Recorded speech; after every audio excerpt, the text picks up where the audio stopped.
تو اللہ کا شکر ہے اس پلیٹ فارم سے کتاب و سنت کی آواز بلند ہو رہی ہے الحمدللہ. ہم آپ کے بابوں کو بالکل نہیں مانتے، اس لیے کہ آپ بھی دوسروں کے بابوں کو نہیں مانتے.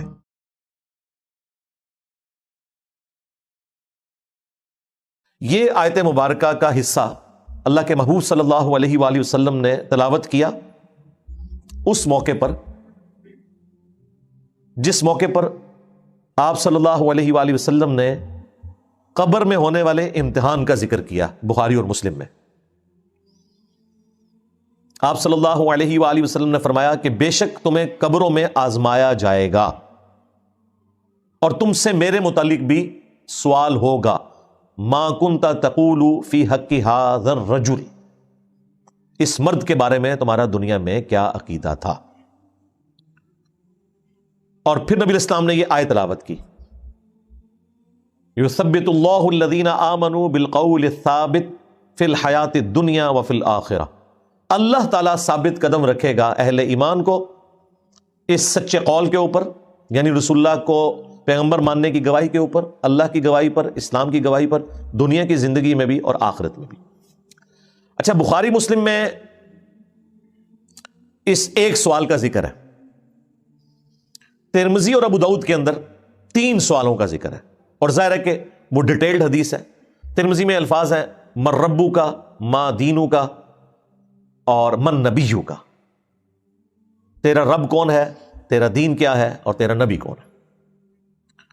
اور ابو داؤد کے اندر من ربو کا، ما دینو کا، اور ما کنت تقول فی حق ھذا الرجل، اس مرد کے بارے میں تو دنیا میں کیا کہا کرتا تھا. الذی بعث فیکم، جس کو اللہ نے تم میں مبعوث کیا تھا. یہ بھی 7 الفاظ ہیں، کیونکہ بعض لوگ کہتے ہیں نبی الاسلام قبر میں تشریف لے آتے ہیں. یہ بریلوی کہتے ہیں، دیوبندی کہتے ہیں نہیں، خود نہیں آتے، آپ کی شکل مبارک دکھائی جاتی ہے. یہ بھی بالکل غلط ہے، کیونکہ حدیث میں الفاظ ہیں وہ شخص جسے دنیا میں مبعوث کیا گیا تھا تم میں، اس کے بارے میں تمہارا کیا عقیدہ ہے. وہ کہتے ہیں جی ھذا کا مطلب ہے وہ سامنے موجود ہے، کہ ھذا جو ہے یہ حاضر کے صیغے کے لیے استعمال ہوتا ہے. یہ بات بھی غلط ہے. غائب کے صیغے کے لیے بھی ھذا استعمال ہوتا ہے جب اس کا قرینہ موجود ہو. جس طرح کہ عبداللہ ابن عمر نے جب یزید کی بیعت کی ایک حکمت کے تحت بعد میں، تو اس میں بخاری میں الفاظ ہیں ھذا الرجل، میں نے اس شخص کی بیعت کی ہے جو کہ شام میں بیٹھا ہوا ہے. اور عبداللہ ابن عمر جو ہے مدینہ شریف میں تھے، یعنی جس کا ذکر ہو رہا ہے کہ اس وقت جو ہمارا حکمران ہے. تو ھذا کا صیغہ غائب کے لیے بھی استعمال ہو سکتا ہے. اور اس کی دوسری دلیل یہ ہے کہ جب وہ مؤمن جواب دیتا ہے تو وہ یہ نہیں کہتا ھذا محمد رسول اللہ، وہ کہتا ہے ہوا محمد رسول اللہ. وہ غائب کے صیغے میں جواب دیتا ہے، کیونکہ اسے پتہ ہے وہ سامنے موجود نہیں، ورنہ تو کہ یہ اللہ کے رسول ہے. وہ کہتا ہے وہ اللہ کے رسول ہیں جن کے بارے میں تم پوچھ رہے ہو. مفتی احمد یار خان نعیمی صاحب نے جال حق میں لکھا ہے کہ یہ ھذا کا صیغہ بتا رہا ہے کہ نبی الاسلام قبر میں آتے ہیں، ورنہ تو ہونا چاہیے تھا کہ وہ مردہ فرشتوں سے کہتا کہ کس مرد کے بارے میں تم مجھ سے پوچھ رہے ہو. جب فرشتے کہتے ہیں اس مرد کے بارے میں تمہارا کیا عقیدہ ہے، تو بعد میں تو وزن ہے واقعی، لیکن انہیں نہیں پتا کہ مسند احمد میں حدیث موجود ہے جس میں ایو رجل کے الفاظ بھی موجود ہیں. کس مرد کا ذکر کر رہے ہو؟ تو فرشتے کہتے ہیں الذی بعث فیکم، ہم اس مرد کے بارے میں تم سے پوچھ رہے ہیں جو تم میں مبعوث ہوا تھا. اور ابو داؤد میں ویسے ہی 7 الفاظ موجود ہیں کہ اس مرد کے بارے میں تمہارا کیا نظریہ ہے جو تم میں پیغمبر بنا کے بھیجا گیا. تو وہ شخص کہتا ہے وہ اللہ کے رسول محمد صلی اللہ علیہ وآلہ وسلم. اب یہ تفصیلی حدیث بخاری میں ہے اور ابو داؤد میں ہے. اس میں دونوں کیٹیگریز کے لوگوں کا ذکر آیا ہے. اہل ایمان کے لیے آیا کہ وہ کہہ دیں گے کہ ہمارا رب اللہ ہے، ہمارا دین اسلام ہے، اور یہ اللہ کے رسول محمد ہے صلی اللہ علیہ وآلہ وسلم. عموماً انہی 3 سوالوں کا ذکر ہوتا ہے. اور منافق کہے گا ہائی ہاتا لا ادری لا ادری، ہائے افسوس مجھے کچھ پتا نہیں. اور وہ کہے گا کہ میں وہی کہتا تھا جو لوگ کہا کرتے تھے، سنا کے سنی، یعنی یہ ٹونی. 3 سوالوں کے بعد فرشتے اس سے 4تھا سوال بھی کریں گے، کنکلوڈ کریں گے. گفتگو اس طرح تو کنکلوڈ نہیں ہوتی. مومن سے 4تھا سوال یہ ہوگا کہ تجھے کیسے پتا چلا، ان 3 سوالات کے جوابات کیسے آئے. وہ کہے گا کہ میں نے اللہ کی کتاب پڑھی اور میں نے رسول اللہ کے نبی ہونے کی تصدیق کی، مجھے اللہ کی کتاب پڑھنے کی وجہ سے یہ پتہ چلا، اس لیے میں نے اس کو آج سے آلموسٹ 10 سال پہلے ریویل کیا تھا کہ قبر کے 3 سوال نہیں ہیں، 4 سوال ہیں۔ 3 تو یہ ہے نا، کامیاب ہونے کے بعد چوتھا سوال بھی ہے کہ تجھے پتا کیسے چلا؟ تو وہ کہے گا میں نے اللہ کی کتاب پڑھی۔ اب جس نے اللہ کی کتاب نہیں پڑھی، ظاہر کتاب ترجمے سے ہی پڑھی ہوگی نا، عربی پڑھنے سے تو کوئی فرق نہیں پڑتا اس بندے کو جسے عربی نہیں آتی۔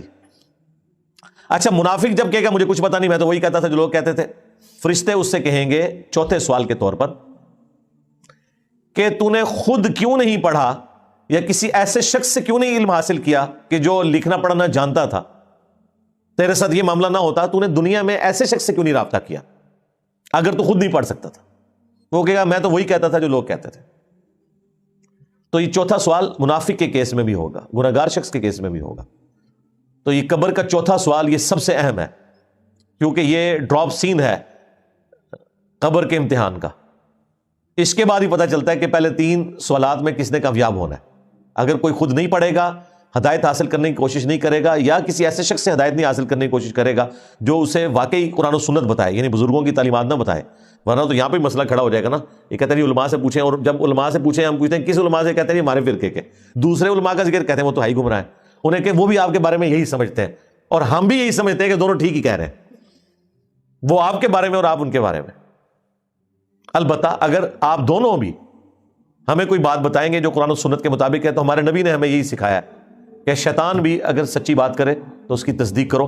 آیت الکرسی کا وظیفہ شیطان نے انسانی شکل میں آ کے حضرت ابو ہریرہ کو دیا تھا، لیکن نبی علیہ السلام نے کیا فرمایا کہ وہ ہے تو جھوٹا تھا لیکن بات اس نے سچی کی، تو ہم تصدیق کریں گے۔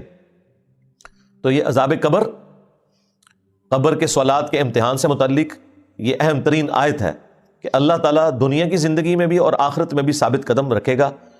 تو دنیا میں اللہ تعالیٰ اہل ایمان کو ایمان پہ ثابت قدم رکھے گا، اور آخرت کی زندگی میں قبر کے سوالات میں آسانی کرے گا۔ یہ آخرت کا تعلق اصل میں قبر کے ساتھ ہے، جو نبی علیہ السلام نے آیت پڑھی نا، ظاہر دنیا میں تو نہیں قبر کے سوال ہو رہے، تو قبر آخرت کی منازل میں سے پہلی منزل ہے، یہ ذہن میں رکھیے گا۔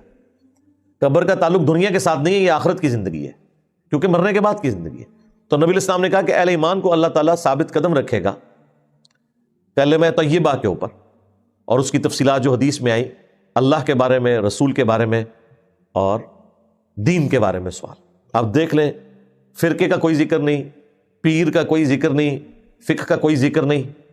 قبر میں جا کے فرقے بھی ختم ہو جانے ہیں، ورنہ تو پوچھا جاتا ہے کہ تیرا تعلق کس فرقے سے ہے، سنی ہے شیعہ؟ سنی ہے تو پھر کس فقہ کو فالو کرتا تھا؟ تو یہی انہوں نے بزرگوں کے بارے میں مشہور کیا ہوا ہے۔ اعلیٰ حضرت سے پوچھا گیا جی تقلید کیوں ضروری ہے؟ انہوں نے کہا تقلید اس لیے ضروری ہے کہ ایک مالکی فوت ہو گیا، تو جب وہ قبر میں گیا تو اسے قبر کے سوالات کے جوابات نہیں آ رہے تھے، تو امام مالک قبر میں تشریف لے گئے اور انہوں نے چپکے سے اس کے کان میں سوالات کے جوابات بتا دیے۔ بھئی کان میں آپ بتا بھی دیں، زبان تو اس کی چلنی ہے نا، جواب تو بڑے آسان ہے۔ آج بے نمازی سے بھی پوچھے وہ بھی کہہ دے گا جی ان 3 سوالوں کا یہ جواب ہے۔ اصل مسئلہ ہے کہ جواب تو پتہ سب کو ہوگا، زبان نہیں چل رہی ہوگی نا۔ تو دلیل انہوں نے دی، پھر تو مالکی ہونا چاہیے، حنفی تو نہیں ہونا چاہیے اگر دلیل یہی ہے۔ تو یہ سب کہانیاں ہیں۔ شیخ عبد القادر جیلانی کا ایک دھوبی تھا جی، وہ جب فرشتوں نے اس سے پوچھا من ربو کا، اس نے کہا میں غوث پاک کا دھوبی ہوں، ماں دینوں کا دھوبی ہوں۔ وہ کہتے نہیں فرشتے پریشان ہو گئے، اللہ کے پاس چلے گئے۔ فرشتوں نے نہیں جناب پریشان ہونا، اللہ دے بندے ہو، آپ لوگ تو ہمیں دھوکہ نہیں دے سکتے جنہیں دین کی سمجھ آ گئی ہے، فرشتوں کو تو بالکل پتہ ہے کہ سب کچھ فراڈ ہو رہا ہے۔ اور دوسرا، فرشتے کوئی انسانوں کی طرح نہیں ہے، وہ آپ سمجھ لیں بائی ڈیفالٹ جس طرح کمپیوٹر پروگرام ہوتا ہے نا، ان میں ایک چیز فیڈ ہے، اس کے مطابق انہوں نے چلنا ہے۔ جیسے یہ سٹاپ واچ ہے، اس میں بھلے کوئی کافر سیل ڈالے کوئی مسلمان ڈالے، ایک بار ٹائم آپ سیٹ کر دیں گے، آپ انگلی سے دبائیں گے اس نے آن ہونا ہے، دوبارہ دبائیں گے اس نے آف ہونا ہے۔ گھڑی کو نہیں پتا یہ انگلی کون سی ہے، میرے مالک کی ہے، چور کی ہے، کافر کی ہے، مسلمان کی ہے، کیونکہ یہ اس سے باہر جا ہی نہیں سکتی۔ فرشتوں کو اللہ نے یہی بتایا ہوا ہے کہ جو 3 سوالات کے جوابات دے دے، اس کو چوتھا سوال یہ پوچھنا ہے کہ تجھے کیسے پتا چلا، تو وہ آگے سے بتا دے گا کہ میں نے قرآن پڑھا، یا اگلے انبیاء کا ماننے والا تھا تو ان انبیاء کا ذکر کر دے گا۔ اور جو جوابات نہ دے سکے تم نے اس سے پوچھنا ہے تو وہ آگے سے یہی کہے گا، اور یہ اس لیے کہ ہمیں نبی علیہ السلام نے بتایا۔ فرشتوں کو تو پتہ ہی نہیں ہے کہ غوث پاک بھی کوئی ہے اور ان کا کوئی دھوبی بھی ہے۔ ہاں، اور وہ بیان کرتے ہوئے نا علماء کہتے ہیں جی اشعری تھانوی صاحب نے نقل فرمایا، یعنی اس طرح جیسے بخاری شریف میں آ گیا۔ اس کا روب آپ دیوبندیوں پہ تو ڈال سکتے ہیں، ہاں، لیکن ہم پہ آپ کیسے ڈال سکتے ہیں میرے بھائی؟ ہمیں تو قرآن و سنت سے بتائیں.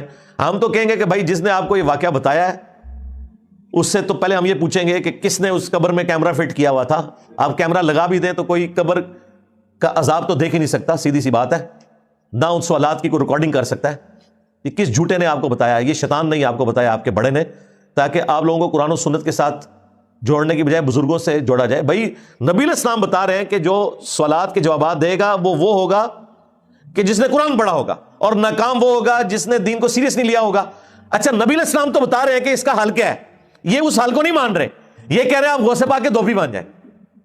یہ حال ہے. پھڈا ڈال کے بیٹھ گیا. اللہ تو بندو، بخاری مسلم ہے کہ جب وہ سوالات کے جوابات نہیں نہ دیتا تو فرشتے اسے ایک ایسا گرز مارتے ہیں کہ بالکل زمین کے برابر ہو جاتا ہے، اور اس کی چیخو پکار دنیا کی ہر مخلوق سنتی ہے سوائے جنوں اور انسانوں کے. وہ سن لیں تو بے ہوش ہو جائیں. وہ سے پاک دا توبی تے جھگڑا تے تک گل ہی نہیں پہنچنی. جس نے 3 سوال ختم چوتھا آنا ہے، 5ویں نمبر دے کوڑا ہی آنا ہے. وہ سے پاک دا توبی. فرشتوں کو تو پتہ ہی نہیں بھائی. یہ آپ کے بنائے ہوئے دنیا میں بزرگان دین ہیں جن کا کوئی لینا دینا نہیں ہے اللہ کے نبی علیہ السلام کی تعلیمات کے ساتھ. اگر ان بزرگوں نے یہ خرافات پھیلائی ہیں، اور اگر انہوں نے نہیں پھیلائی تو وہ اللہ کے حضور بری ہیں. سارا جرم پھر ان لوگوں کا ہے جنہوں نے شیخ عبد القادر جیلانی کی طرف یہ جھوٹ منسوب کیا ہے. سیدھی سی بات ہے. اللہ تعالیٰ اہل ایمان کو بچا لے گا، اور جو دنیا میں گمراہ رہے وہ قبر میں بھی جا کے، حشر میں بھی جا کے ناکامی کا منہ دیکھیں گے. اللہ جو چاہتا ہے کرتا ہے. مراد یہ کہ اللہ کی بادشاہت ہے کہ جو شخص پیغمبروں کی پیروی کرے گا ان کے لیے انعام ہوگا. یہ اللہ کی مرضی ہے، اور یہ اللہ کی مرضی ہے کہ جو نبیوں کی نافرمانی خود کرے گا پھر اللہ تعالیٰ آخرت میں اس کے لیے کوئی معافی والا معاملہ نہیں کرے گا. پھر اللہ تعالیٰ اسے اسی گمراہی میں بھٹکنے دے گا اور جہنم کے عذاب میں پھینکے گا جس نے اللہ اور اس کے پیغمبروں کی نافرمانی کی. اللہم اجرنا من النار. سبحانک اللہم و بحمدک، اشہد ان لا الہ الا انت، استغفرک و اتوب الیک، وما علینا الا البلاغ المبین. جزاکم اللہ خیرا.